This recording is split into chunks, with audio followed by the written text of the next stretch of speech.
What's up, guys? Bubba Wesley here. Just want to remind you to mark your calendars for Friday, November the 28th. Yeah, Black Friday. The boys and I are bringing the party right here to Rowdy's in Spring, Texas. We cannot wait. Y'all come out and help us celebrate. My song, Sweet, hitting #1 on Texas Red Dirt Radio right now. Y'all go stream it. It's everywhere. Also, something else pretty cool and sweet is my boy Henry Williams will be opening the show. So mark your calendars, get those tickets, bring your family. We're looking forward to it, guys. There's still a few tables available, so be sure you get them right now. And we hope to see you Friday, November the 28th, Black Friday, right here at Rowdy's in Spring, Texas. Oh, and don't forget, say howdy. Stay rowdy, my friends. Ladies and gentlemen, may I present the following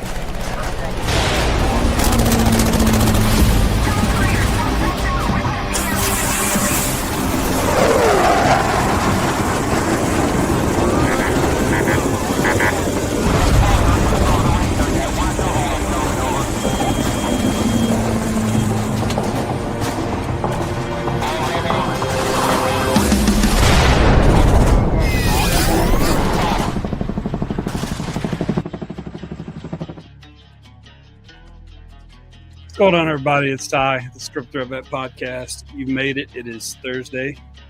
Let me double check this real quick. All right.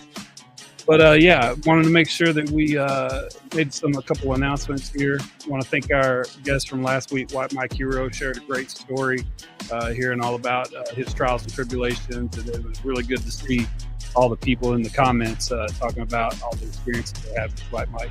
Appreciate that a lot. If you want to tell your story, please hit us up at tripthreatvets@gmail.com. It'll be me or Matt that answer you back. Be sure to like, subscribe, and share this stream. And as always, we're selling t-shirts at www.sameflagsameoath.com. These 3 shirts are for 3 veteran-centric organizations. The Texas Veterans Athletic Commission is the black shirt. The blue shirt in the middle is for the Project Zero. And the green shirt on the right is Al Hero, who is not here tonight.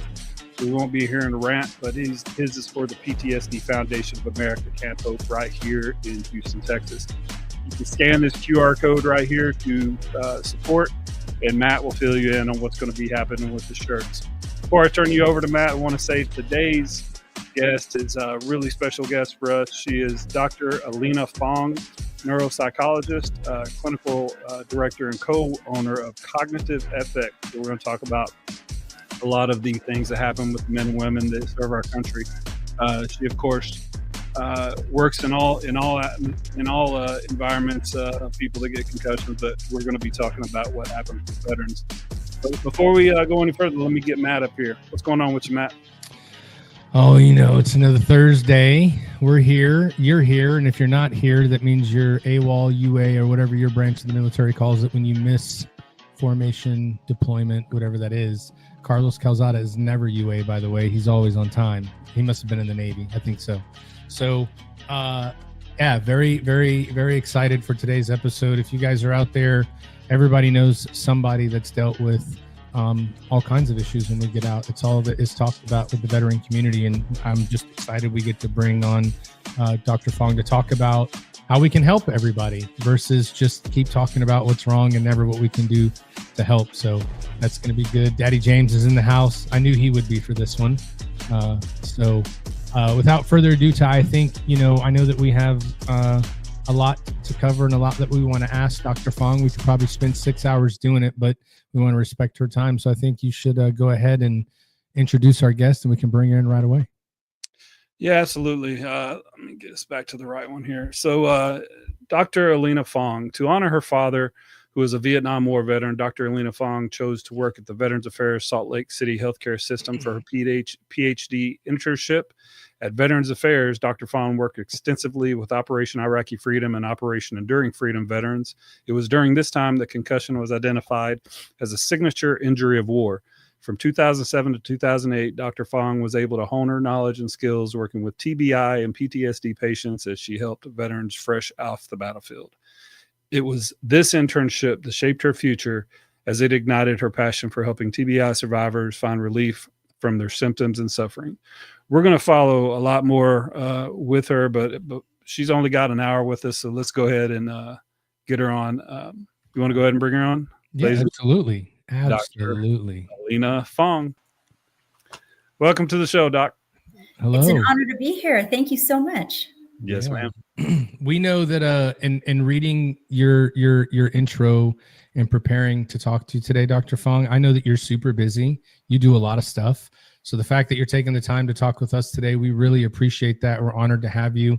And I'm just excited for all of the great information that you're going to share with our veterans. But what we like to do with every guest is we just like to get to know a little bit about them.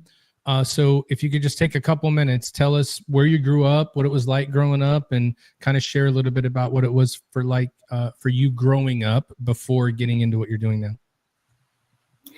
So, I think I love when I get asked this question because I feel like, not everyone understands that I kind of grew up in this little island of Hawaii. Not a lot of people are from there. I was lucky to just spent my whole life there and grew up there. You mentioned that my father was a Vietnam War vet. I have a lot of uncles as well that served in Vietnam. And I grew up just really having a deep appreciation for the military. Now, being from Hawaii, that also kind of added another layer where not only did I grow up there, but I was actually part Native Hawaiian. And so it's kind of, again, such a privilege to be part of that culture and that community. And I was blessed enough to be able to attend school all the way up through high school at a school where you had to be Native Hawaiian, actually, and you had to prove that. So I graduated from a big high school there called Kamehameha. And after that, spent my college years in Utah. And that's where I really kind of honed my love for neuropsychology and, kind of started my family up here. But I really loved being raised in Hawaii and just still having family there and having those cultural roots and ties. Nice. So for you, going from graduating high school, going to college, you said that's where you first found the love for neuropsychology and what were you doing there. But what did you think you were going to do when you went to college? Did you have different plans and how did it change? Oh, I love that question too. What's interesting is I honestly thought that I was going to be from Silence of the Lambs. Jodie Foster was this forensic psychologist that was interviewing, Hannibal Lecter. And I thought, I'm going to be an FBI criminal profiler, and that's what I'm going to do. That's literally what I went to college thinking I was going to do, until I took my first abnormal psychology class, and I realized there are a lot of these issues out there, and I don't know if I want to be kind of working in that environment. So that kind of switched to, well, why do certain people behave the way they behave? And so I kind of took the path of neuropsych, where I said, okay, what are some of the neural correlates that affect behavior? How does the brain affect thinking and behavior? And that's where I kind of had that shift. But I knew I wanted to do psychology, but the direction really did take a shift. Oh yeah, no, that makes sense. Yeah, as soon as you see wait, it's not just FBI profiling, I'm gonna have to do more stuff. I could see where that would be a little confusing. Yeah. And so you did all of your schooling at BYU, all of it, all the way through? Yes. And that is a little unusual. In fact, I was told by some of my advisors, and they said, well, we really want you here in this program. We just want you to know that if you do go through all your schooling here, you will never be able to come back and teach as a professor at BYU. And I said, okay, no problem, but I did my undergraduate, my master's, and my doctorate, all at BYU. But there was a reason for that. And it was because BYU's PhD program was one of the best in the country because of the professors and the mentors that they had. I was so fortunate enough to study under Dr. Erin Bigler, and he is one of the most preeminent neuropsychologists in the field, really emphasizing how important neuroimaging, not just testing, okay, but neuroimaging was for our field of neuropsychology. And I just knew that I wanted to study under him. And so I knew that I needed to stay at that university. And so why would they not let you be a professor at the university just because you did all of your schooling there? Why is that a rule? That sounds a little bit odd. You would think you did everything here. You're the best champion for the university. We'd want you to teach here, right? Yes.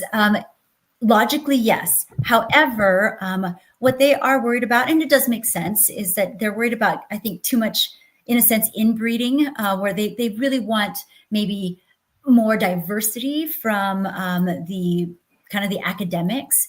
And so they want people who've studied under different professors and, done under different subjects, and kind of bringing that home.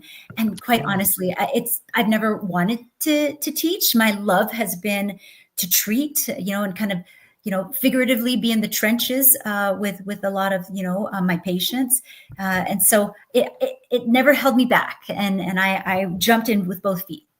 Nice. So upon graduating from college, you're in this pathway. Like, can you walk us through like the first things you did in your career, and kind of walk us through leading up to what you're kind of doing now? But like, take us through that pathway, because my daughter is actually a geropsychologist.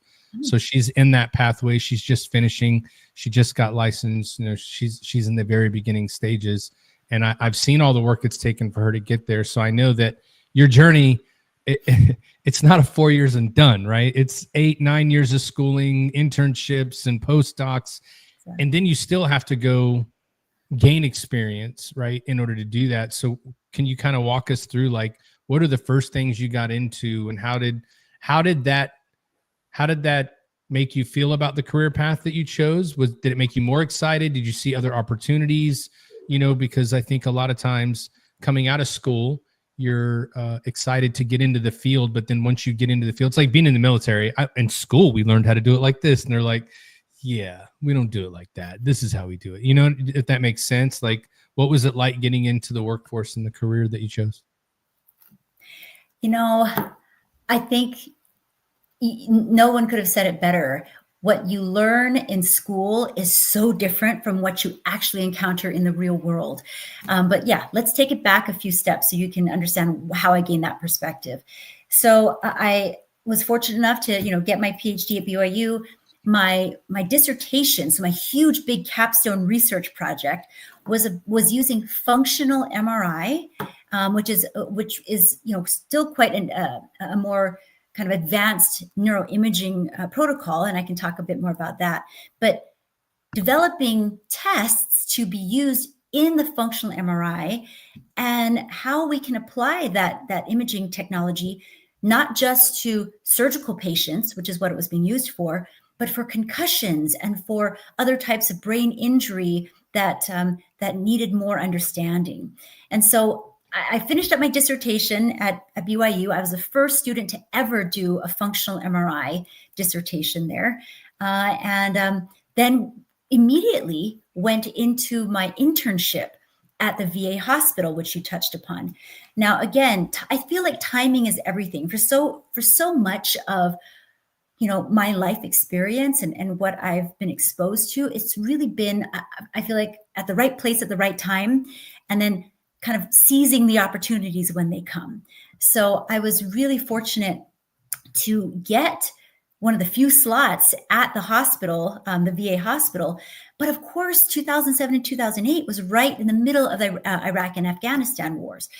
This was such a unique experience for me, because I was learning all about more severe trauma, like stroke and more severe traumatic brain injury, working with neurosurgeons and working with a lot of patients that needed a lot of rehab, for injuries. And then I get thrust into the VA system, where all of these soldiers were coming back straight from theater, looking totally normal, by the way, but coming back with all of these concussion symptoms. And you touched upon it, where we realized that concussions were actually the signature injury of those wars.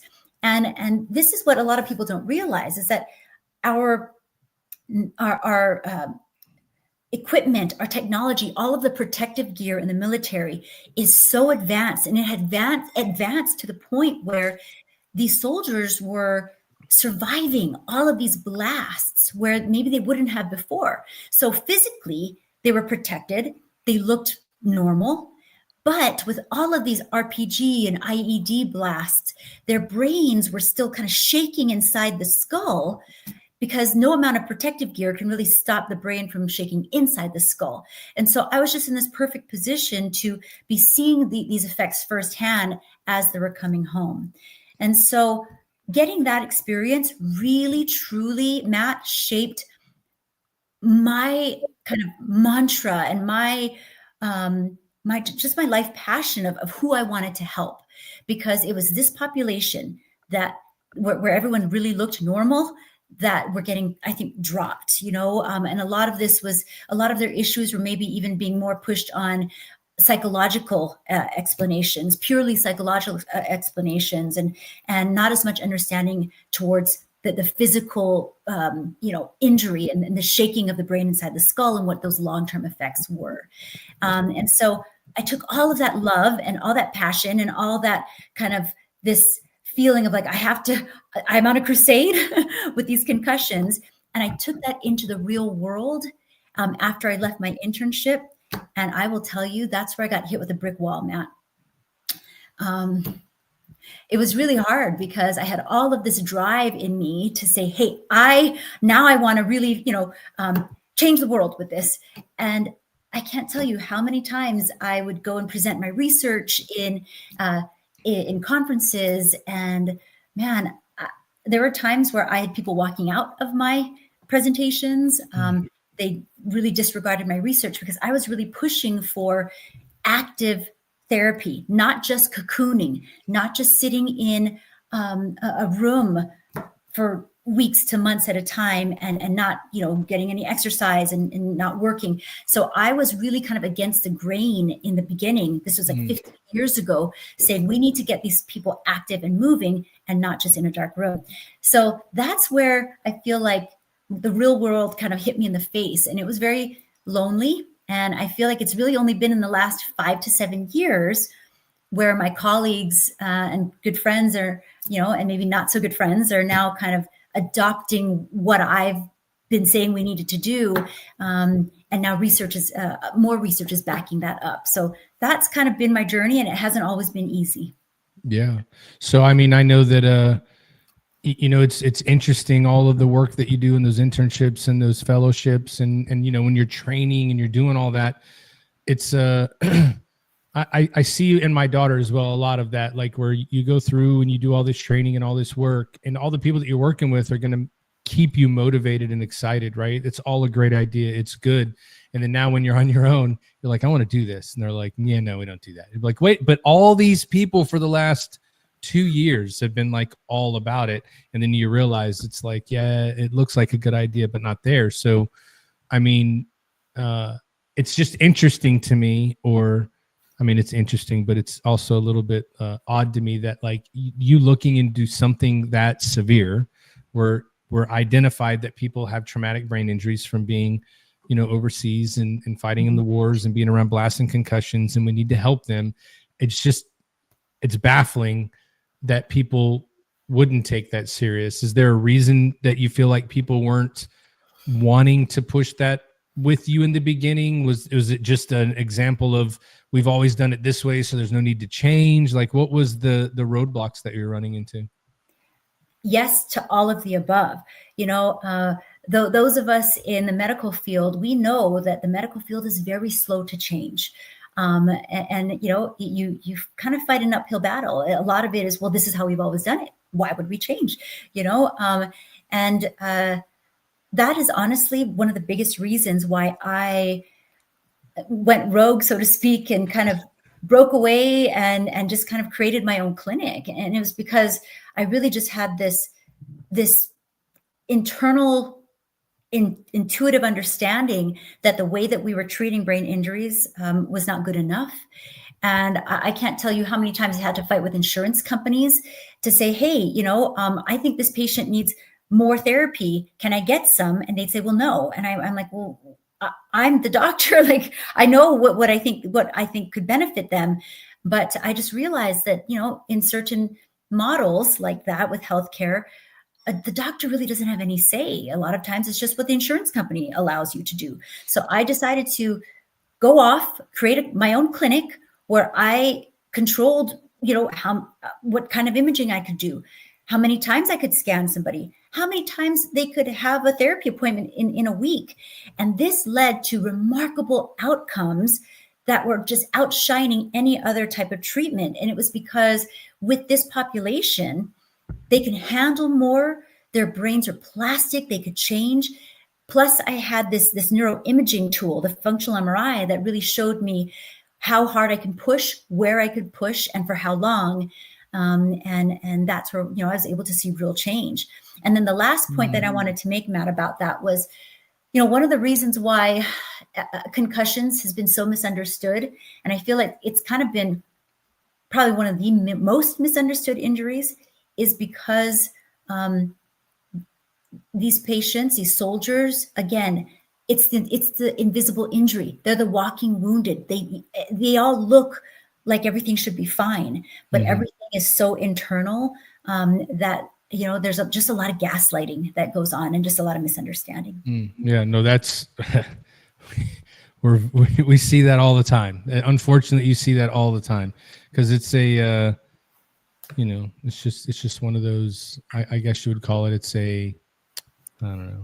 It's just the thing that comes along with the territory, right? If you're being a veteran and you've been down there and you've done it, it happens. But people, good thing is people are taking it more serious. You just said a lot of people, even people that probably didn't believe in you so much, are now starting to do this research. And it's just amazing that they're doing it now. But I feel like in the last few years, like you said, 5 to 7 years, I feel like there's been more of a push, or more of an opening for people to decide to take a chance and look at things different, and do things a little bit different, and push that envelope a little bit, and try to find things that we can do better. I mean, there's still going to be always the guys that are telling you to get off their lawn because you're going to kill their grass because it only grows one way, right? But I'm glad to see that it's turning around for you. But I know, Ty, you had some questions for Dr. I wanted to make sure you got a couple of those out. Yeah, absolutely. I actually wanted to talk about kind of what it was like for you growing up as a in a military family, and I want to hear maybe a little story about what it was like growing up as a military family, and do you think that maybe subconsciously you noticed how your father reacted to being a Vietnam veteran? I was raised by a Vietnam veteran era Marine, so do you think that innate thing that you just understood it was different about how brains were being damaged? Do you think it came from maybe being around your father when you were young?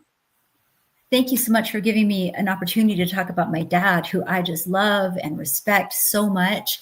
So just some background. My father, I'm going to tell this story because I think it just really shows how great my dad is, and so he was here. He actually was at BYU as well, here in Provo, Utah, my alma mater. And he was, he actually got drafted. He tells a story about how they called all the young men into kind of a big student center. And they said, okay, you're going to all be drafted. It's a lottery system. And he was actually drafted. And he knew at that moment he had to make a decision, because he had some friends that had already been drafted. And he said, I had the choice of whether I was going to be drafted, and then I didn't have a choice of where they were going to put me, or I can enlist. And so he, the next day, went straight to the Army enlisting office, and he signed up. And he said it was the best decision he ever made, because he was able to sign up. He did some testing, and he actually got enrolled into officer school. So he was able to, I don't know how that worked, because I unfortunately have not served in the military, but apparently he did some testing, and they were able to kind of push him in another direction. So my father ended up learning Korean, and he served in the Vietnam War, but they actually sent him to Korea to be an interrogator. Okay. And so his job was to actually interrogate people, fishermen, who would just kind of somehow land on the coast, and you actually wouldn't know if they were coming from North Korea or wherever, and so that was my dad's kind of his MOS, was an interrogator. Now he never talks a lot about what he did or how he had to do it, but I will tell you this, my father is going to be 80 next year. Generally has been pretty healthy, but he has had some issues with his heart and with some other organs. And he was exposed quite a bit to Agent Orange and some other toxic fumes out there with burn pits. And so even though head injury wasn't necessarily the issue then, there was still a lot of like neurotoxins and toxicity that those men of that generation, right, Ty, are dealing with more so as well. Right. And so you're right. I just feel like, my father was very proud of his military service. Through the GI Bill, that was able to, he was actually able to go to law school and have that paid for because of his, service and his honorable discharge. And I mean, he's just never been shy about that. Every time we go any place, we do a lot of, things for Memorial Day, for veterans. Again, I have a lot of family members that are vets, and I am just so proud of my family for serving in that way and in that capacity. Excellent. Yeah, I love to be able to talk about my dad. My dad is 83 years old. He's a Marine, and just some of the concussions that he describes, and whether they're falling through a jungle, falling, hitting their head in mud, slipping through mud. He talks about having to walk everywhere, and they would fall, and I'm pretty sure my dad had a lot of concussions, and I think that. I'll ask your professional opinion. Do you think that could be a reason that maybe some of their PTSD/psychosis was so bad? 100%. And I will say that back then, we really did not understand concussions and brain injuries like we do now. I mean, we didn't even understand PTSD like we do now. We just called it shell shock. We kind of thought it was I don't know, they're just stressed, they're having some, they're just having bad memories. We had no idea of, the long-term effects of the PTSD. And even more sadly, Ty, we didn't understand that could actually be treated. There's that whole generation, I feel, of our parents, like that boomer generation, that it's a whole, like, you're fine, just rub dirt on it, get back in, with the head injuries and with a lot of the psychological trauma. And I almost feel like that's what has made them as strong and resilient as they are, and I just have such respect for that. Yeah, absolutely. Yeah. So take it down. Yeah, no, I was going to say, I know that you've alluded a couple times that you haven't served in the military, Dr. Fong, but I'd say with your family service and everything you do for veterans, anybody and everybody that we know and anybody that would say that you're an honorary veteran for all of that. I mean, to take all that time and to learn about it and to help those guys and to give them the ability to try to get past some things that are keeping them back from doing things the way that they wanted to do them, before they went into the military and before they went overseas. It's admirable, and it's nothing that any of us could have ever done. So I just want to thank you for that. And I feel like you should just know, like, you may not have served, but you're serving more than you know. Yeah. And Dr. Fong, I want to add to that by saying that, I appreciate that you talked about the fact that our equipment that we wore, has advanced so much that we're surviving a lot of the concussions blasts that maybe people in the Gulf War, because they were still wearing flak vests without the up armor, so my question is with your new philosophy of how to practice medicine, especially in the concussion arena, how much do you think the technology is actually catching up, and how much do you think that the other doctors are actually going to subscribe to this way? Are you confident that your way is going to be adopted as an industry standard? I am so confident. And the reason why I say that, I'm actually going to give a little shout out to one of my close friends. Her name is Krista DeRico. And she actually, I know her because her son Jack, and I can share this because she is very open. I'm not violating anything. She's shared this very openly all the time. But her son suffered a traumatic brain injury, and she found her way to me, and we were able to allow him to live a normal life, and we became very close friends because of that.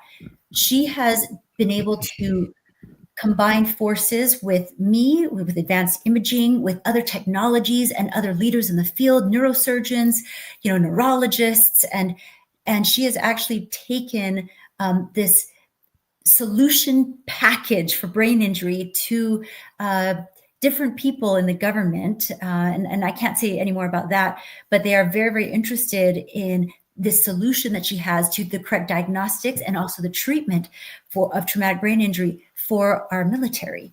And so, we're kind of in a holding pattern right now as far as what's happening with the government and funds. But she has remarkably gotten further than anyone I've ever known, and been able to, just present this in front of the right people. And we still have a ways to go, but I know that if anyone can actually move this cause forward, it is my friend Krista.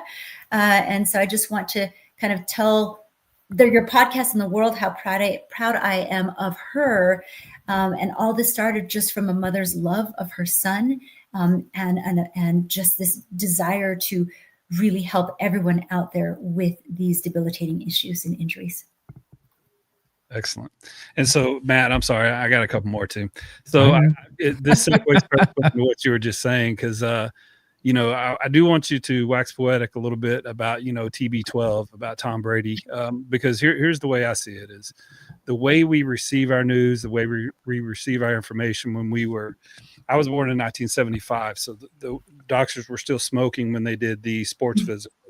I remember going into dentists and there being our barbershops and there being ashtrays in the barbershop chairs. And so, we've come a long way. What is it like to, I've got a million questions. I've got friends and family in academia, so I know how precise you have to be.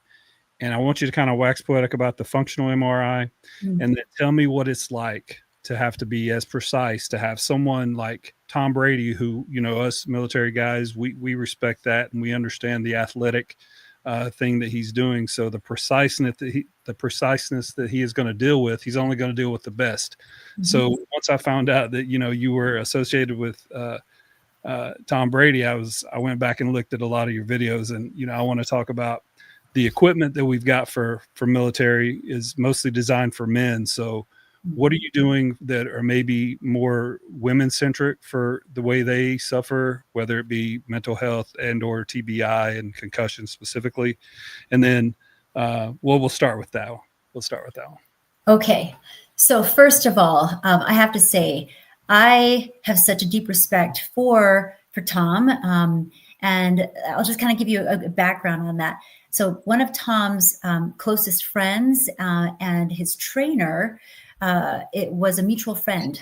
And his name was Alex. And when Alex knew what it was we were doing, he said, we need to know exactly what you're doing. So, we were able to meet up, and Tom was able to actually see what we do, what we offer. And that was right when they were opening up TB12 in Foxborough. Okay. And this was, like 13 years ago or so now, almost 15 years ago. And they generously asked if I would come in and be the concussion arm. And so when they opened up TB12 in Foxborough, right there by Patriot Place, we were right there. So it was TB12 sports therapy and concussion clinic. And that was me and my business partner, Dr. Mark Allen. Okay. And we took our imaging technology out there and our specialized, what we call EPIC treatment program. And EPIC stands for Enhanced Performance in Cognition. And this was geared towards patients with concussions. So it was such a, who could have asked for a better clinic? A first clinic to ever open, right, was with Tom. Such respect for him because, he clearly saw how advanced we were and how our technology could really help them and not just him, but, we saw quite a few Patriot players. I can't name anybody, but let's just say that it was easy for us to see them, right? Many of them got scans, and we were able to kind of help optimize their brain as well as, their physical, their physical functioning. Okay, and so what Tom and Alex saw that was so special for us was the scan. So I want to talk to you a little bit about what fMRI is and why it's different from regular MRI scans that I'm sure many of your listeners have probably had before. You can get an MRI of your knee or your back or whatnot. A functional MRI is very different. So you would use the same MRI machine, but instead of just lying there and letting them take pictures of your brain or your neck or whatever, you're actually looking at a screen, a computer screen, and you have a little response pad and you're doing cognitive tests while you're in the MRI machine. Okay, so mind-blowing, right? I mean, you're in there and you're doing memory tests. You're trying to do attention tasks, word finding tests. We're trying to test your multitasking ability or your problem-solving ability. And we can do this. And while we're doing this, we're actually seeing how your brain is firing, what parts of your brain are activating. Are some parts of your brain working overtime and compensating maybe for other parts of your brain that were more injured with a blast, or maybe that area had more swelling or bruising as opposed to another region. And so this is a very different way to look at brain function, because so many of these patients have very normal looking structural scans. And a lot of doctors would then say, okay, then you're fine. Everything's fine. But, honestly, Ty, that's just like going to a car dealership. Like, would you ever go to a used car dealership? Okay. Open the hood and just look at that and say, okay, everything looks good. Everything looks like it's connected. I'll buy the car. Never, right? You want to get in there, put the key in the ignition, turn it on and drive it around. That's what the functional MRI is being able to drive that car and to see how the car runs, how it handles, how it stops, how it accelerates, right? Versus just, opening up the hood and looking to see if everything is where it needs to be, which is a structural MRI. And so this is what has revolutionized how we understand brain injury, because I can actually see that if someone looks very normal, once we get them in the scan, we can see, wow, your brain is not metabolizing energy very normally at all. So even though you structurally look normal, and to my, just looking at you look normal, I can see that your brain has a lot of dysfunction, and that's what I can treat. So that's what Tom was like, that's incredible. This has never been done before like this. We need this technology. And so that's really the main reason why, we partnered up together kind of in that beginning. And so did Tom find a correlation between the equipment they use in the NFL with how you would, did you explain it the same, like the equipment the military had this issue, it's still rattling? I would imagine Tom saw a correlation there, right? And it's just at the end of the day, thanks Tom Brady, because, he helped get it out there too, right? To help make it better. But did he see a correlation there? Is that why he picked it up so quick? And, when he was excited about it as he was, how was that for you and your business partner? How did you guys feel after that meeting? I mean, it was like a dream come true, right? I mean, I'm telling you, this has been another instance where I feel like I was just in the right place at the right time, open to the right opportunity. I really feel like that, that's what has made us successful, or me successful, is just being able to be very open to an opportunity when it presents itself. And I will say, so Alex, which is Tom's, one of his best friends and his trainer, Alex was all over this. Alex saw the vision, he saw how important this was. He would, Alex and Tom with TB12, they were all about optimizing. They were kind of the original biohackers before there were biohackers, I feel like, and so they saw this potential here. And, just to get that validation was good enough, right? Just to be able to say, yeah, hey, guess what? Tom did a scan, that would have been enough. But the fact that Alex and Tom came to us and said, no, that's not enough. We actually want your imaging to be a part of what guides what we do. Here, I mean, that was life-changing. I honestly don't think that we would have grown the way we did had we not had, that type of exposure, and granted, it was Yeah. just this little clinic in the middle of Foxborough, right? But, I was actually able to meet, I had the chance to meet Robert Kraft. I had the chance to meet DeMaurice Smith, who was at that time the director of the NFL Players Association. So it just led to a lot of really great connections, and then a lot of other NFL players that have come to countless NFL players that still come to see me. Well, but that's the thing, right? You were in a little clinic in Foxborough, Massachusetts that had a link to the entire world, right? If it's good for athletes in the NFL, like you said, right place at the right time, you hit the firework that was seen in the entire world when it went off. Because, once they start talking between owners and players and all that, if it's something that can help their guys, and I mean, let's be real, the backing financially to be able to send people over there to do that, to do it the right way. Yeah, you hit you hit the ultimate lottery ticket, because they believed in it. That's why I think, again, too, that's what helped it, soar for sure. But I do want to, before we get into the hot seat, because we're running short on time, Ty still got to do that for you. Ty, I do want to get into what he was asking you about our female veterans. Is there a different way that you guys look at that? And I know that before the show, we were talking a little bit about some things that you were just now finding and researching. And if you want to go into that a little bit, because I think it's important to help people understand that we are all different, right? And that there's different things that you need to do for different people. So if you wouldn't mind, I would love to hear more about that. Yes. Thank you so much, Matt, for the opportunity to let me share that. I have to say a huge shout out to our female military service women. I had the opportunity to actually work when I was at the VA in different kind of PTSD groups just for women, and there's just, unfortunately, it's not talked about a lot, but there's just a lot of female-specific injuries and issues that these service women deal with that the men don't typically have to deal with, in a lot of different areas. And I don't want to go too deep into that, but just know that having worked with you, I'm sure you have a lot of women that are listening to this too. I fully respect you as well. And I just encourage you to just, find help. If you need that help, find the doctors that will understand it and hear you. Okay.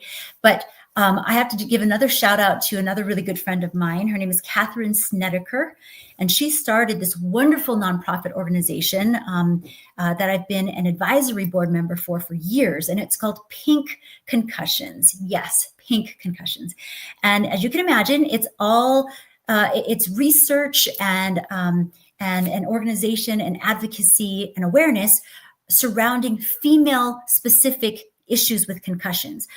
The reason why, you might think, why do women just need their own group? Well, truthfully, we're a pretty underrepresented population when it comes to concussions.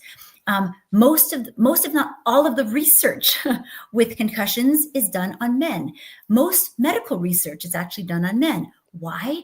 Well, honestly, females are a bit more complicated. We have cycles, hormone cycles, menstrual cycles. I mean, it's just a lot harder for there to be, just a lot of studies for women are just a bit more difficult to do, than it is for men. So we've been just grossly underrepresented with regards to medical research. And this was so well timed because I just finished writing an article today about why women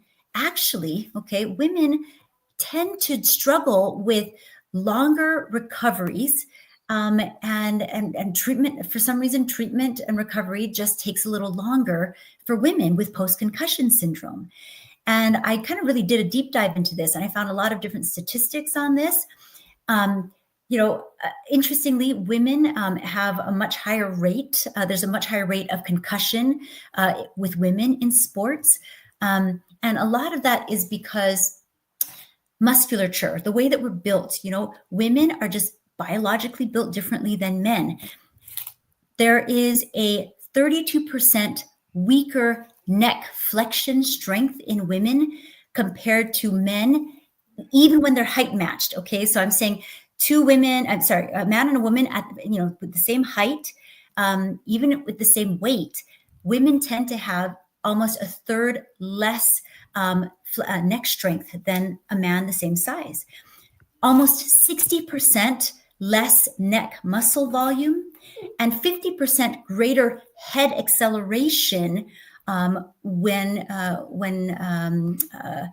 exposed to concussion forces.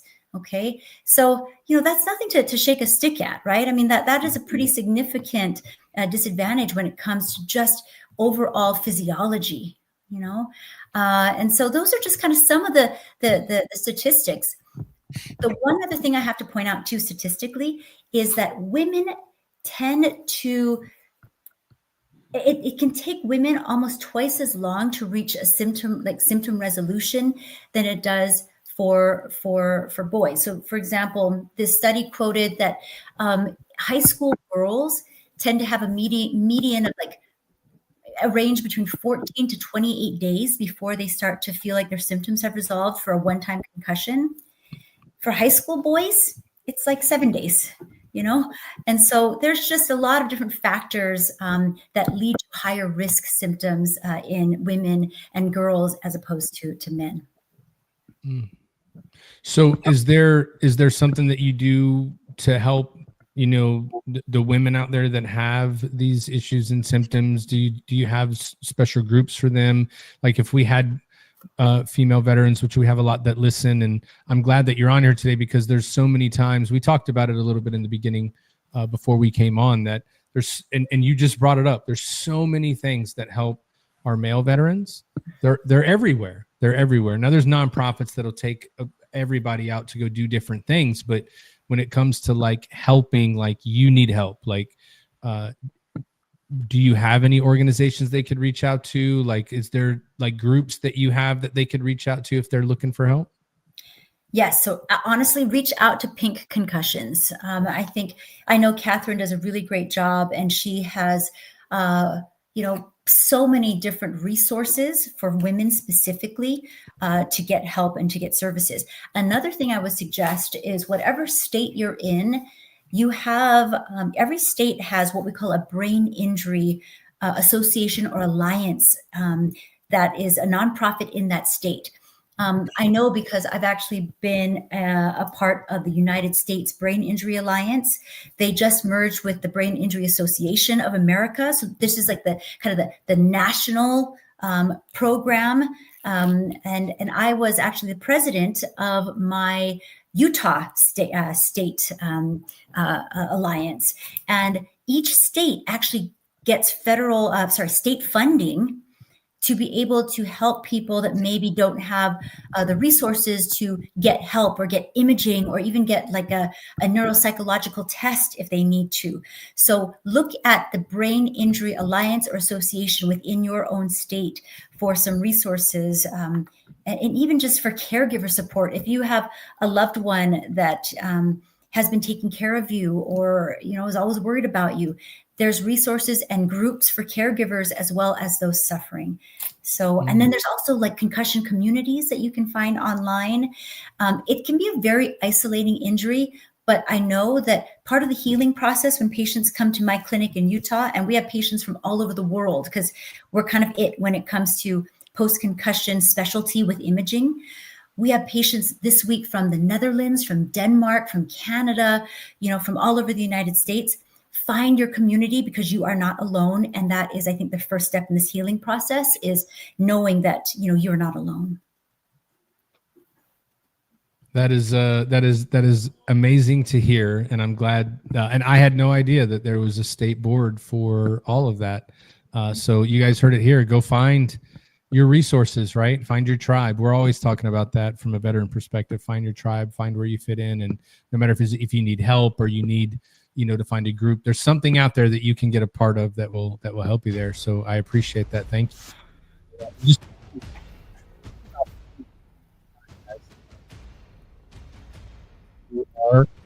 So I'm going to turn it over to you there, Ty. Hey. There we are. Appreciate it, brother. All right, Matt, you got the controls now. All right, so this is the Triple Threat Vet Hot Seat. So a lot of the questions, I had to kind of dig in my bag to try to figure out some questions to ask you. Since you're a neuropsychologist, we normally just have a bunch of veterans on. I can just ask them sports questions, but I don't think that'll suffice for this. So we'll have a little bit of fun, but then I got a couple questions I may have to read. But some of these you've already answered during the course of the interview, so I'll kind of expound on them in a different way. First of all, I want to say this has been amazing having you on. We always have Doc Powell ask about, things for women. So thank you for addressing that part. Pink concussions, be sure and hit that website up if you need anything. So Dr. Fong, what drives you in life as of today? Okay. I have an overwhelming passion for my patients. I just love this population. I feel like it's not even a job, it's a calling, right? But what really, really drives me is I have 3 beautiful daughters. I have a 20-year-old, a 16-year-old, and a 12-year-old. And they keep me humble because they tell me I'm wrong constantly, right? If any of you have kids. But I just need to be the best example that I can be of someone that, can have a career, but still be a mom and have all the joy that comes with having lovely human beings that I would rather spend my time with them than anyone else. All right. So there's a second part to that question, but I'm going to move on to the next part. It's what keeps you up at night. But here's what I'm thinking is I'm going to answer this one for you. I think the work that you're doing is so amazing that I think you sleep like a baby at night is what I think. But I want to get to this one. What is the most unique place in the world you've ever been to? Okay, I have to say, so my husband and I, we've been married for almost 20 years, and we did not actually go on a honeymoon until like 5 years ago. Okay, so that's how slow this was. All right, so we decided to go to Iceland, and I loved it. The most unique place that I think I went was we were able to put on these kind of dry suits. So we were just in regular clothes like this, but we put on some suits, and we were able to snorkel in the fissure between the 2 tectonic plates, like the North American and the Eurasian tectonic plates. And we were able to just suit up and just kind of, like snorkel in this amazing fissure. And it was freaking freezing, but that was probably the most unique place that I've ever been where I can touch 2 tectonic plates at the same time. That is an amazing answer. I love that. I always relate that one of my favorite places, the most unique place I've ever done is I swam in some cenotes in Progreso, Mexico at, the Yucatan Peninsula. So it's just unique to me because, that's where the meteor hit 65 million years ago or whatever. So excellent answer, Doctor. All right. How can military coping skills when it pertains to concussion specifically be counterproductive in civilian life and after deployments by today? Like the way that we're doing things today, how can they be counterproductive? Okay, well, I think we have to talk about some of the common coping skills that I see. And yeah, this is not great. So some of the coping mechanisms or coping skills I see are substance use, okay? Whether that is alcohol, nicotine, vaping, even caffeine, okay? And this one I know can kind of get a bad rap because like, what caffeine? I need caffeine. Yes, but it is still a drug, okay? So those are definitely some coping skills that I feel, can get a lot of my patients through the day or can help them deal with some trauma, but it's not actually getting to the root of any issue, and it's making your brain injury worse. So that is one thing I would say is not helpful. Another one is doom scrolling. I feel like so many of us get on social media, we just kind of scroll through, it numbs our brain. But again, our brain is getting kind of more wired, and we're getting some dopamine hits to this kind of doom scrolling culture. And I do think that that's also another coping mechanism that is but it's definitely not the healthiest thing that you can do. So those are a few things that I'm actively trying to work on with every single one of my patients. Every single one of my patients has some sort of coping mechanism that we have to rewire and retrain, but those are some of the more harmful ones. Yeah, I think that I'm a 50-year-old veteran, deployed a bunch of times, during GWAT, and I think doom scrolling is one of the biggest vices that I have, other than drinking too much soda. But I don't have all those other vices. But doom scrolling, that can rewire your neural synapses, right? I mean, neural pathways are being rewritten all the time. I'm screwing myself up, aren't I, Doc? Well, there's worse things, right? But what I do have to say, this is what I have to say, is that neuroplasticity goes both ways. Neuroplasticity can be for the better and it can be for the worse, right? Because neuroplasticity just means your brain's ability to change its environment. So let's get your brain to be exposed to more healthy things, more good habits, versus maybe some of the less good things.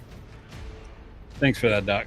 So you talked about functional MRI, how you can objectively see what the brain is doing real time while also doing memory tests and things like that. And that's come a long way. What can this reveal about potential for recovery for people that have had their initial injury years ago? So I think this is one of the most amazing kind of revelations that has happened throughout my 20-year career. It's that it doesn't matter how long ago your injury was. It does not matter, Ty. We see patients that have been struggling for months, years, and even decades. In fact, I treated like an 89-year-old patient that had a concussion when he was 9 years old. So we're talking 80 years, okay? And the brain is still changeable. The brain is still plastic. We just have to figure out how to open up these kind of gateways of neuroplasticity and get the brain prepped for change, okay? So for me, if there's anything that your listeners leave with, it's that you're never too old. The brain is never done, okay? The brain is always ready to change, and change is a lifelong process. So, get help. Get the help you need. Seek the people that will listen to you, and don't give up on yourself. Appreciate that. All right, here's one that could turn the tides here. Who's the greatest quarterback in NFL history? Oh gosh. Okay, to be fair, I have to say Tom. I mean, you probably knew that already. Okay, so I will say Tom. But I will admit to you that, and I don't want to lose fans if I've gained any fans, I'm not the biggest sports person. And so I kind of can maybe name like 5 quarterbacks, but Tom is number 1 for me for sure. Yeah, obviously. I thought that would be the answer. You've already shared some, the sentiment of how much you respect your father. Is there any small story about your father's service that you can share with us that you remember? Yeah, what I will say, and I think this is kind of it's standard for maybe a lot of soldiers during that time. My father does not talk. He does not talk about what he went through. He does not talk about what he had to do. He wasn't in the front lines. He fully admits that. But one thing I will say is he did talk about the reception he got when he came home, and I'm sure, Ty, your dad and my dad probably went through the same thing where they risked their lives for our country. They came home and it was not the reception that they wanted. My father was spat on as he came home. And what I admire so much about him is my dad. He said, look, I just risked my life for these people, and he said, it took me a while to realize this, but he said, I risked my life to give them the ability to spit on me, and he said, I resented it for a while, but he said, that's what America's about. And so I just love that he's such an understanding person. And that humility has taught me a heck of a lot. And so I think that that's one powerful story that I think resonates for a lot of other Vietnam vets, unfortunately. Yeah, I don't mean to gloss over that answer, but I totally agree. My father, didn't talk about a lot, but when things would go on, you would know that he was having a visceral reaction, whether it manifested physically or if he just sequestered himself and isolated. I think I learned how to isolate from my Vietnam era father. Last question, and most important, you got like a minute left. We got to get you out of here. Who's the greatest of all time? Michael Jackson or Prince? Oh, Prince. I mean, again, I love Prince to death. Michael Jackson's fantastic, but I have to say Prince. All right, hold on one second.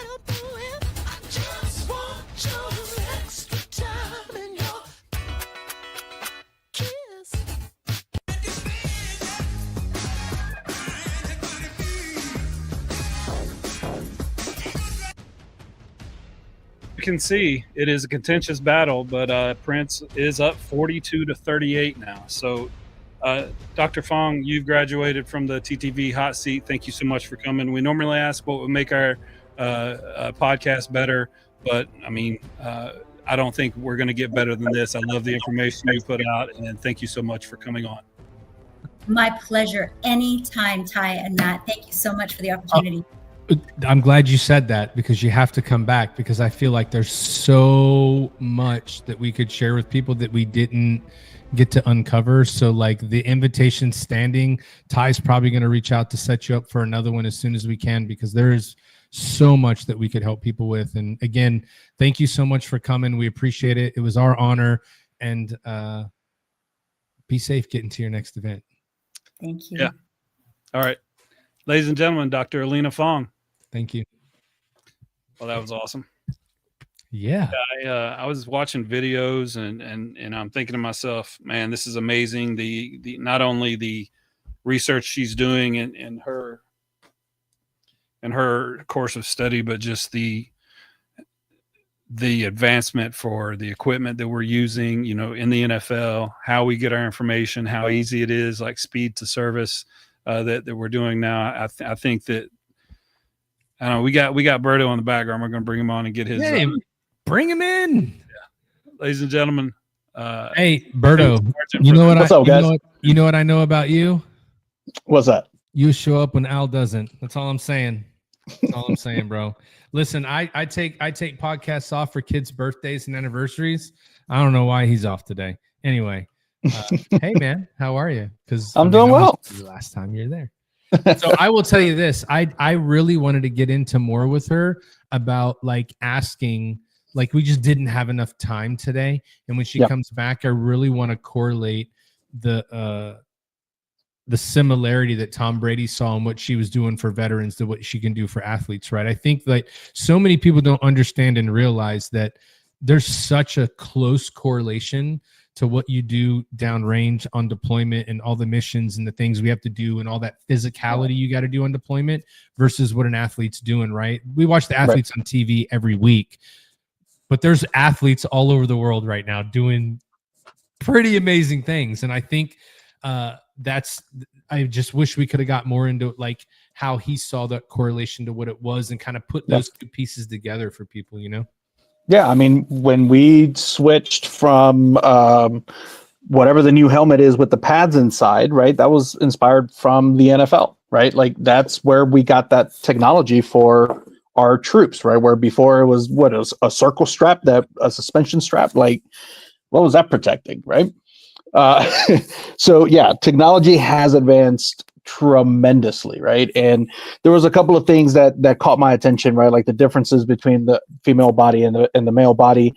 But interestingly too, like sidebar, my wife and I were talking as we were listening, and one of the thoughts that came to mind is I wonder also if why so many concussions go undetected in female athletes is because of the sports that traditionally are played by women in high school, right?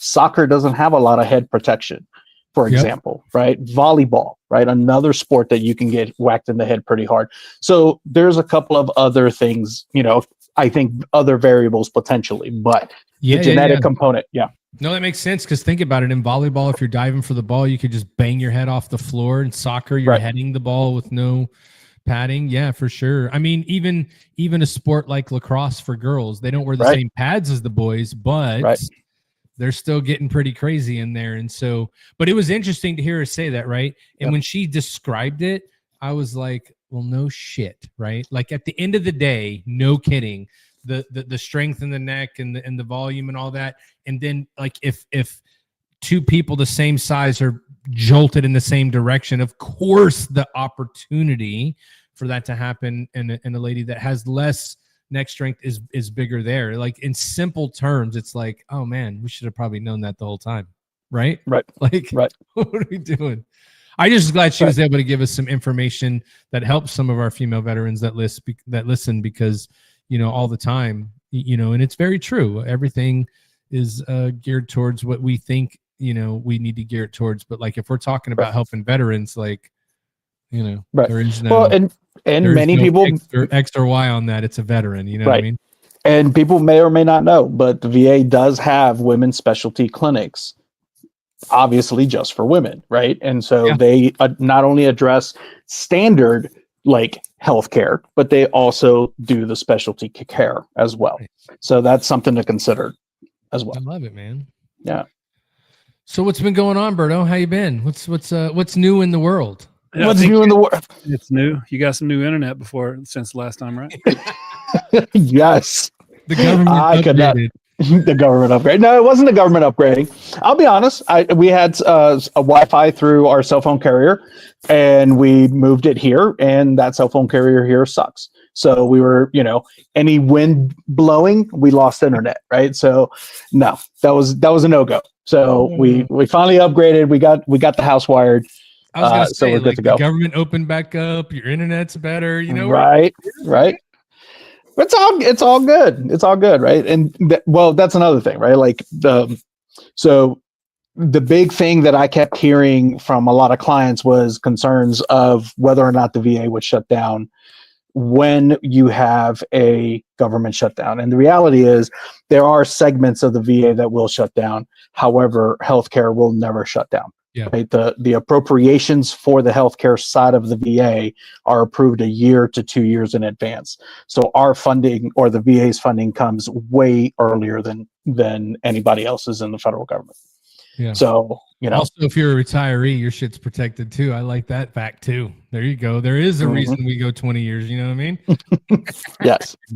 So Yes. kind of what I wanted you to wax poetic about, if you can, Sure. is you talked about the brain not finishing developing until you're 25, and then you're dealing with all of these concussions and all that kind of thing. So what effect do you think? How long do you think it'll take before they can start implementing some of these better procedures? I mean, obviously the way we were doing it wasn't right, and I'm not asking you to give any opinion on like people like medical opinion, just in your experience.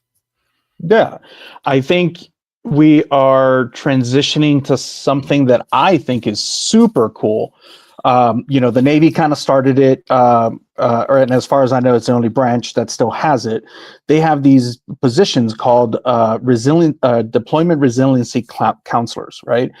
And so whether you're so that's a civilian, a DoD civilian who's attached to a Marine or a Navy unit, and you are on that boat, right? If the Navy is deployed for 6 to 9 months, you are on that boat for 6 to 9 months. And what you're doing is you're helping them cope with that isolation, right? I know that there are ports in between, but Matt, correct me if I'm wrong, but you can be out at sea for 90 to 120 days and never see land. Go ahead and Right? answer that about being out in the boat, Matt.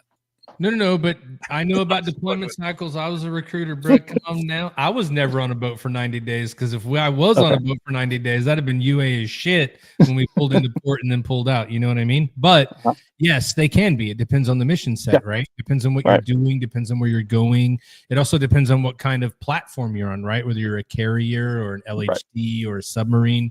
It just really depends. But yeah, you could be out there for 90 days. They don't like it, but be a lot of underway replenishment going on. But right. And so when you think about it from a psychological point of view, right, and you look at some of these cats that are 18, 19, maybe 20, and this is the first time they're away from home, and this is their experience outside of basic training or boot. How do you cope with that? You haven't lived enough to learn how to cope with missing people and dealing with the anxieties of, oh my God, what's going to happen when I get home? How are people going to be different? Right. So all of those things. Now on the Marine Corps side, you're attached to a Marine Corps unit and you go to the same military installations that they do. So if they were, say, at BIOP, you as a deployment resiliency counselor are at BIOP, and you are not only assessing almost immediately after enemy contact, but you are also providing treatment all throughout the rest of the deployment. So it's a much different procedure than what we were doing or what I experienced deployed. Basically, if you experienced combat, it was, 50-50 shot if you got anybody asking you questions about it, right? Other than how fucking cool is that? Right. Yeah, like, Right. like there's stories of whether it be in combat where you've had bombs coming to your tent or artillery coming to your tent, concussion blasts from IEDs and trucks, being knocked out inside of a vehicle, the concussion from going to ranges, and that shakes your body in a way that if you're not physically fit, it can affect you as well. It's just like loud music. But I forget where I was going with this, but I forget where I was going, but yeah. Anyway, You had too many shakeups on the range. That's what that is. yeah, I think that's what it was. Yeah. Yeah. Yeah. Or I mean, maybe too many close calls into your PlayStation. I don't know. Oh yeah. So it's just the way we process things and the way we get treated. Like that's it's crazy is the famous case of a non-combat injury that we know about, Berto, is a guy got hit with a ceiling fan, installing a ceiling fan, and it messed him up. We were joking about it at the time, but like it messed him up probably worse than anything that I've been through in sports. Because I mean, that's a bad thing. And it's crazy to understand that how we treated it back then versus how it would be treated today. So I'm glad that people like Dr. Fong are around to be able to treat soldiers better. Well, and it's interesting because I did not know what her specialty was until I hopped on backstage.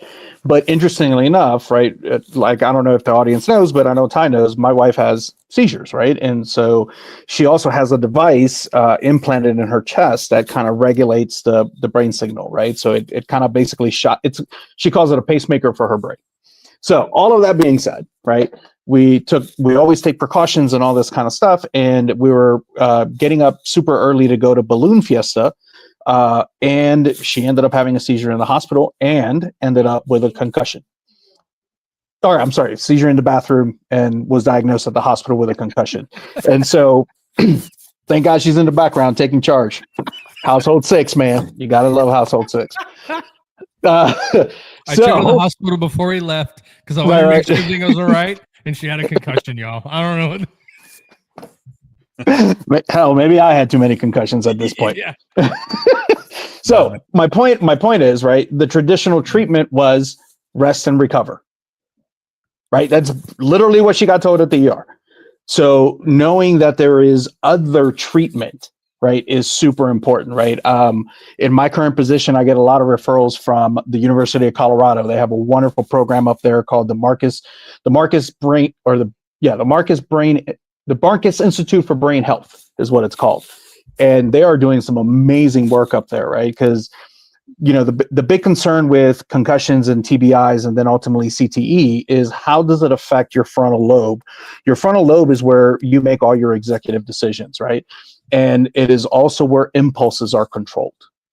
And so if you have damage to that area, right, if you have bruising to that area, it's not effectively managing your impulses. So that can also lead to a lot of anger outbursts, a lot of, what many of my clients have been charged with terrorist threats, right? Because they threatened to kill somebody and that's not really what they meant. Crazy right? They were rants at the beginning of podcasts by a certain host, something like that. Stuff like that. Something like that. Yeah. Hey, I was guilty the last time I was on, man. I don't know what the heck I was on, but man, I went off. We got a lot of comments about what the fuck is he talking about? We're socialists. What do you mean? No, that's not what it is. The podcast for conference, man. No, that was a bad day. It was a bad day. No, it was, and I didn't cope very well. But I think I am going to give you guys a movie rec, because it had one of the phrases or one of the sayings that I am now adapting and I am sharing widely. The movie is called Sketch, and it's about grief, and it is an amazing, amazing story. But the quote that I'm going to share with you guys is, we cannot control the inbox, but we can control the outbox.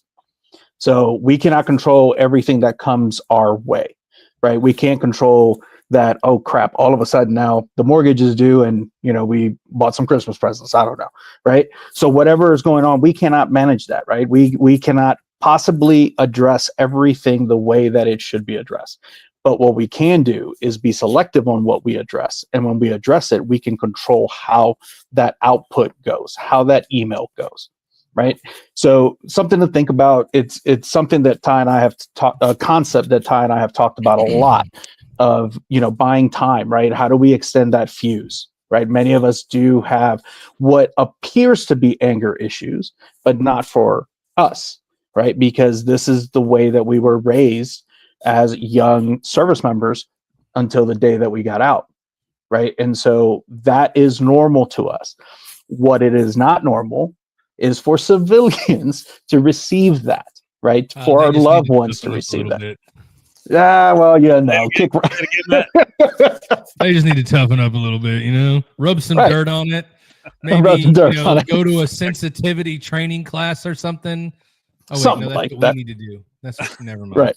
So, but keep in mind, right? I've often mentioned, what I've kind of coined the feminine perspective versus the masculine perspective, right? The masculine perspective says, no matter what the mission is, the most important thing is accomplishing that mission. Yep. Where the feminine perspective says, not only accomplishing the mission is important, but the how the mission got done is also important. And so it's every time. It's tough. It's a tough pill to swallow, right?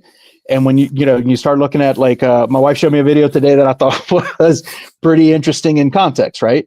It said that the best man is only as good as the average woman, right? And when you talk about what women want, they want people to hear them. They want people to have conversations with. They want to be able to share emotions. All of those things, right? Their worst girlfriend is better at it than we are typically. I mean, that as true as it is, I don't like to know that that's the truth. Anyway, just gonna be honest. Just saying, right? You just point out flaws about me again, bro. Thanks. I appreciate it every time you come on, man. Why so much about myself? And it's never good, dude. Well, let's dive into that. Why do you feel singled out? Oh no, I don't feel singled out. Okay. But I do. I will tell you this. Like listening to Dr. Fong today, and every time that you come on, I do learn new things to sit down and take a look at. Right? For instance, what you just said, like that whole quote right there. You can't control the inbox, but you can control the outbox, bro. There's a whole bunch of people in the fucking world that need to listen to that shit. Like we need to make that clip into YouTube. That shit needs to go viral, and everybody needs to hear it because right now. Everybody's inbox is just nothing but hate, discontent, division, crazy shit. This is going on, that's going on. And then what happens is they throw all of that into their outbox before they figure out if it's true or not. And then it's like mass chaos. And so like that quote on top of learning all that, so that's what I'm saying. I learned new shit, but just making it through. I learn something new every time you come on, and I like when you come on because you're probably the smartest guy here now. So that helps. And that fucking beard is voluptuous, dude. Well, so thank you. Everybody that's out there fucking watching right now, we need to sell more fucking t-shirts because that thing needs. Do you know how many kids will get a new head of hair with that beard?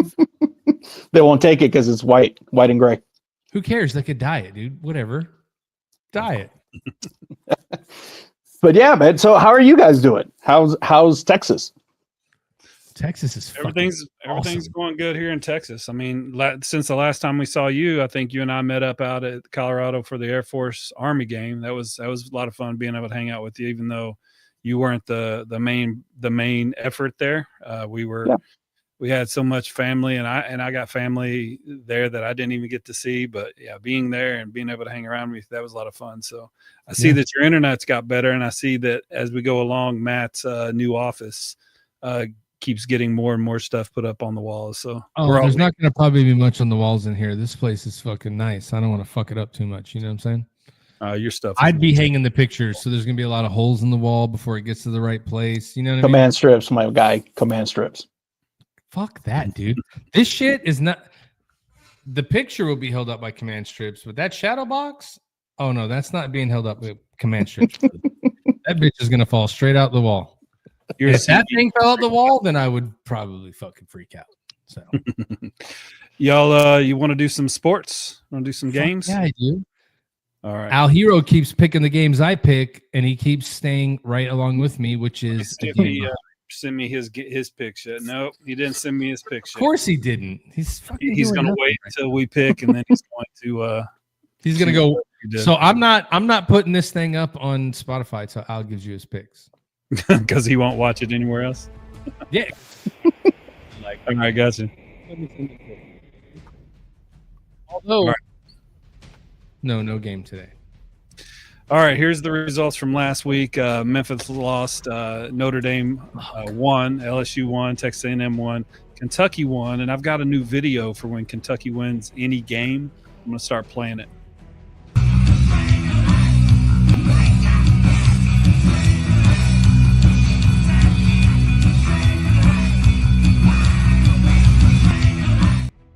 Yeah, that was recorded from a AC/DC cover band in my hometown of Corbin, nice. In London. My brother sent it to me. So anytime Kentucky wins a game, we're playing that. I gotta go back and watch this thing, dude. Fucking White Mike. I don't know how he loses so much money fucking gambling. He fucking picked everything right. Yeah. Yeah, and so EKU lost, FSU won, and then the game in question there, the Merchant Marine Academy beat the Coast Guard Academy after last year. The Coast Guard won, so they're back on top, 39-38. So they won, and I picked that one. He didn't pick that one. So here's because he had no fucking clue what either one of those words. You would have thought you spoke like alien to that dude when you said Merchant Marine Academy. He was like, he had no idea. They fight on land? No, motherfucker, they're in the water, bro. Like. So here's the results. Matt's 5-3, Al was 5-3, I was 4-4, and White Mike was 7-1 last week. So you're still a game up on Al, and and I'm still 16 down. So this week. So hold on though, real quick. All right, go ahead. We get to picks. Birdo, have you ever seen Ty suck this bad at sports? This looks about average. Oh shit. He knows that's not true. Look, we all know we were 50%. We were into 50th percentile. We were good.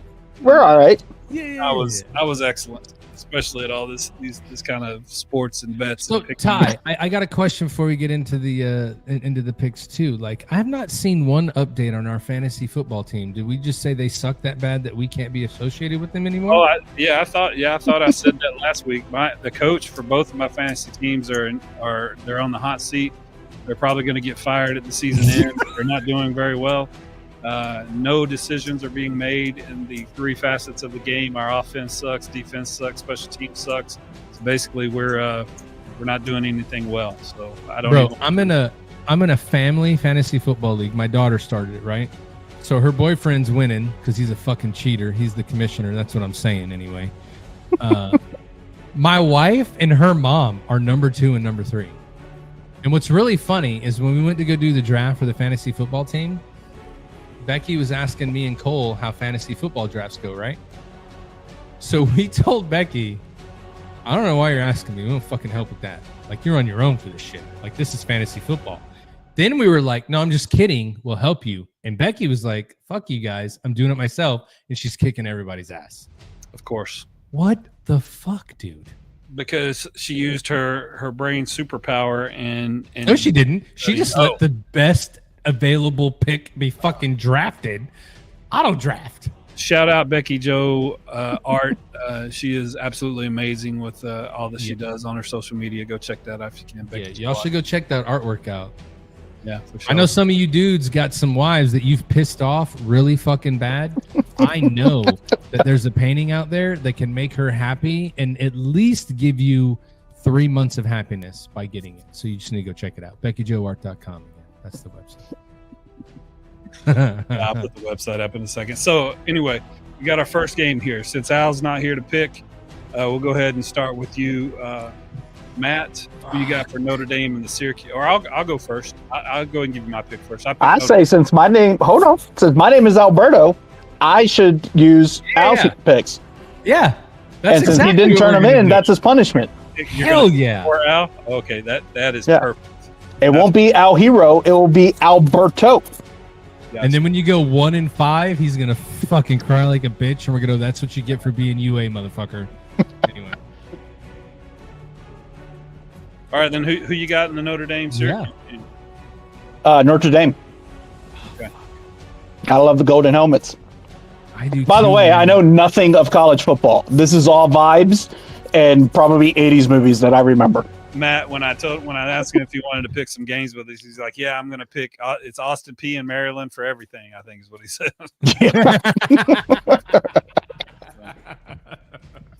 Nice. All right, so I chose Notre Dame as well. So who you got, Matt? This one's hard, bro. You guys know this one's a hard one because Syracuse isn't ranked, but fuck, man, they're sneaky, dude. I'm gonna go with Notre Dame though. I need Notre Dame to win so that so that they can continue moving the same way they do every year at the end. You're welcome, Al. We all picked Notre Dame, so you can too. Yeah. All right, hold on. Let me get you here. Notre Dame, gotcha. All right, next game, LSU and Western Kentucky. I have chosen LSU. Yeah, LSU. LSU. Go Shaq. Go Shaq. All right, that's an interesting take for a football game, but I'll allow it. Hell yeah, dude. Go Shaq. I mean, that's about the most important thing in LSU right now. Although, you know, they want the Honey Badger to go be the fucking coach there. That's weird. Anyway. They want the Honey Badger to be the coach? Yeah. Listen, dude, if you look at social media every day, you find a whole bunch of shit that you're like, oh my God, they want him. And you find out that the same article just puts a different picture of a different person for a different team in there. And they're just throwing that shit out there, dude. Oh, yeah. That is why everybody in the world today, if you get your take on the world from Facebook, Instagram, TikTok, fucking Snapchat, or even the fucking news, you're probably not getting the right take. You might want to go form your own opinion. Just saying. Just saying. You're reading the same article about the same person in different areas, and it's infuriating people. And it's amazing. We're falling for it. That's what's so great. We're like, that's got to be real. It's almost, remember when we were in the military, we were like, it was on CNN. It's got to be real. Remember that? You're like, it's got to be real. Yeah. I was on the phone with my mom asking me if I was okay because she was watching the news and there was bombing in Afghanistan at that same moment. Mom, I'm on the phone with you right now. Like I'm right. talking to you. They said it's exactly where you're standing. Right. No. We wouldn't be on the phone right now. Yeah. There's a delay. Yeah, like TV, like, oh shit, it blew up? How bad does it look? Let me know. I want to go outside and see what it looks like out there. I'll be right back. Let me tell you if it's true. BDA by CNN. Interesting. All right, so Texas A&M had a outstanding freaking comeback last week, down 30-3 at the half. Kyle Schudick, our boy from the Project Zero, was actually at that game. I know that lucky fuck. Yeah, and he got to see the whole comeback. I guess he showed up when it was 27-3, and you know it ended up being 30-3 at halftime, and then they came back and won. He said that place was shaking. Dude, it shakes. So he got to see that game, only a little bit of it though. You were there for half of it. Anyway, it was a free ticket for him, so I'll give him the pass. Cole and I went to, and this is way back, the 7 overtime game with A&M and LSU. Thanksgiving. It was, I mean, shit, dude, this is probably like 10 years ago, and that place was fucking jumping, dude. I mean, Ty, I know you don't like A&M, but you gotta go to College Station to watch a game just once. Oh no, I'm allergic. I don't think I'll be doing that, but I would go to Kentucky and watch a game with you. I can't believe you'd go with me to College Station. I happen to be allergic to Texas A&M. I'm not allergic to anything my good friends like. How about that? How about that? The Corps of Cadets is the only cool thing to me about Texas A&M. I was like, and anyway, in today's news, it just keeps going right over it. Meanwhile, A&M's winning that bitch. Yeah, absolutely. So, I mean, here's one for you. So, I know you're choosing them, but I am actually choosing A&M this week. I'm not choosing Samford to beat Texas A&M. And I've said that I think Texas A&M is in very good shape to at least do some damage, if not win the college football national championship. Let's go. Yeah, I've never said that before, especially with like Manziel. I always knew it would fall apart, but they seem freaking solid. Did you see how he just coughed the throat? Oh man, coming down with something. All right, next game. Wait, Berto didn't pick, dude. Oh, I'm sorry. Go ahead. Oh, Texas A&M. It's the only name I recognize. Good job. That's Berto. why you Good should job. have picked Sam. Wait, you're picking for Al. You should have picked Samford, bro. Nah, we'll let Al pick because he's Fuck him. He's packing. He's packing what? The toilet. You know what I mean? He's taking a big shit right now, trying to get ready. He ain't packing heat. I'll tell you that. All right, next game, UK versus Vandy. This is a big game. I feel terrible for doing this, but I'm picking Vanderbilt because Vandy, and they're number 14 in the nation. So I'm picking. You got Vandy? You Berto? didn't think that Vandy was number 14, bro.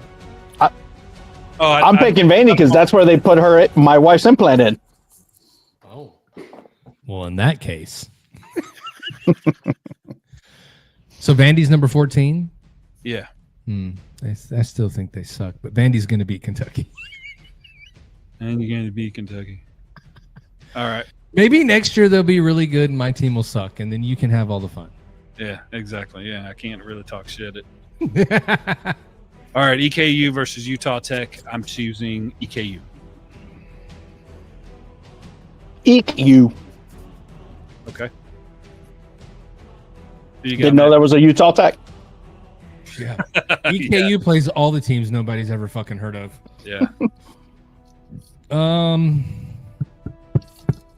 Yeah, I'll take EKU.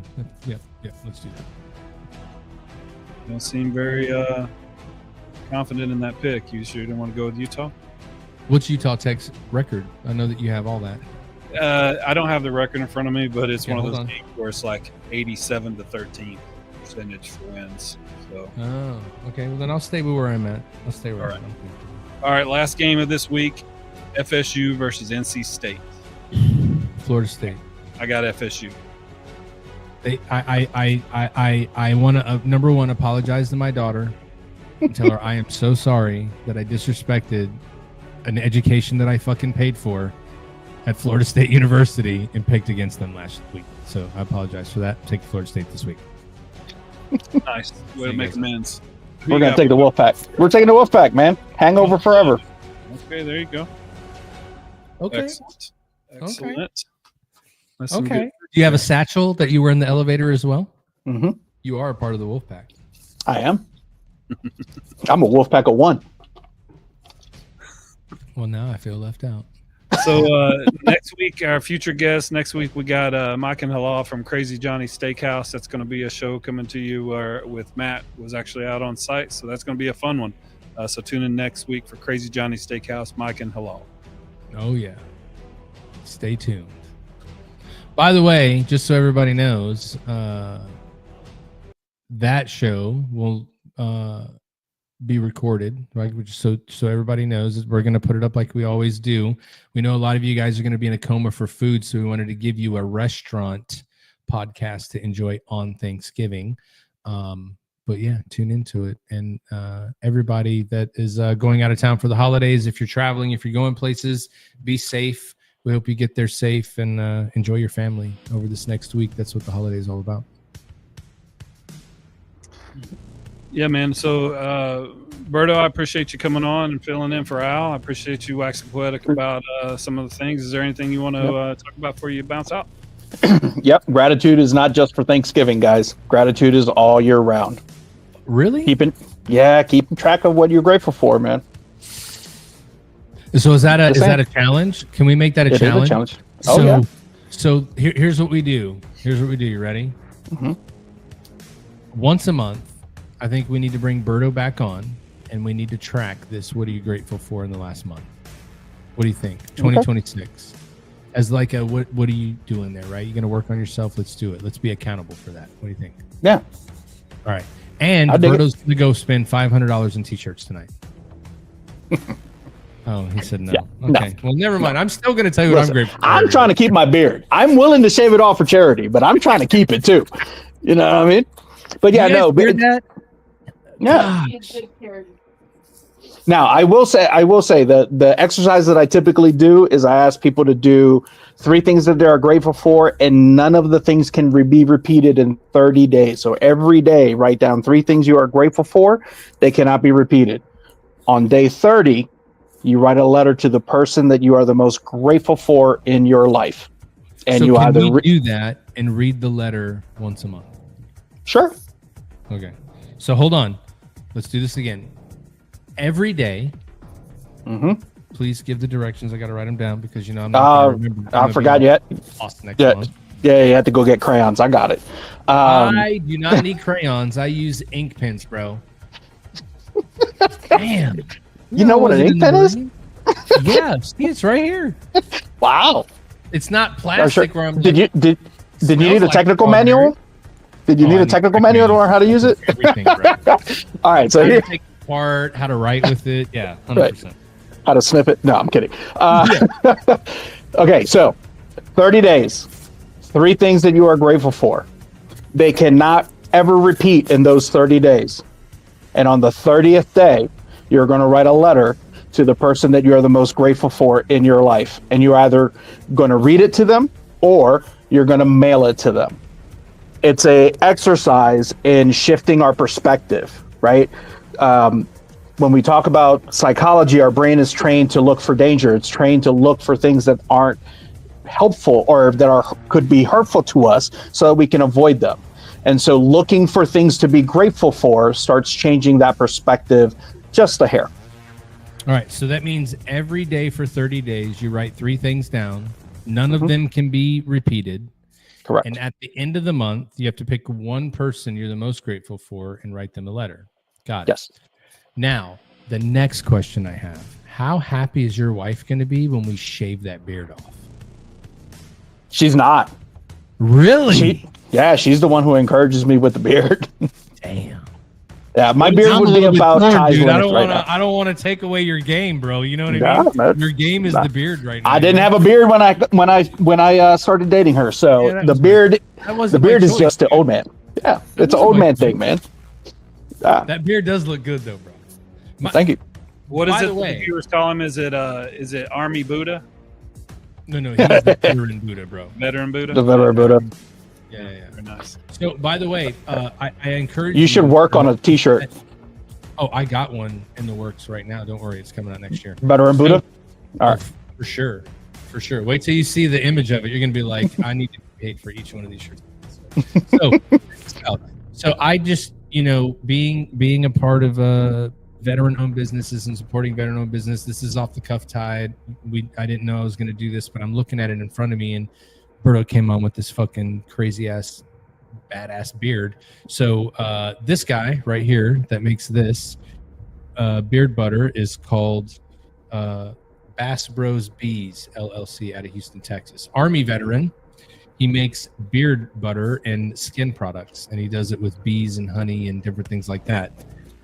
And this one he's made for the machine gun preacher, and it's fucking awesome, dude. So I encourage you, Berto, to make that beard super soft and inviting. Go check out Bass Bros Bees LLC and get you some of this beard butter, bro.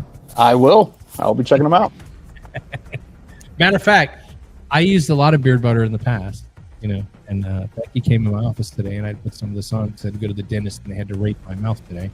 And she goes, "Oh my God, it smells so good in here." I was like, "It's the beard butter." She goes, "That's not beard butter." I'm like, "It is."